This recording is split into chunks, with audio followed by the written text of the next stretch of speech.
જીવણીઓ વારી ખેલ કહેતો હું ભગવાનનો ભગત છું પગ પિયાલ માથું મેરું સમાન અબનું બનાવ્યું ઓઢણું 12 વર્ષની બાળકડી હતી વિકરાળ બળી ગઈ જીવણીયા તું કહેશ ને જો ભગવાનનો ભગત છું એનું હું પિંગલું હિસકાવતી હતી જીવણીયા તું કહેશ જો ભગત છું ભગવાનનો સોશી લે પેલા હું જે બોલું એ તું જેનો ભગત છો ને એનું પિંગલું હું હિસકાવતી પિંગલું કોણ હિસકાવે જીવણીયા જલા પગ પિયાલ હાલ જલું માથું મેરું સમાન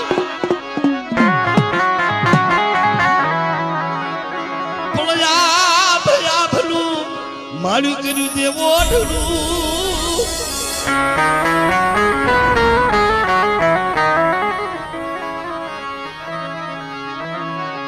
અરે રે તેજી ધરાયું તે નામ જો ને મેલડઈ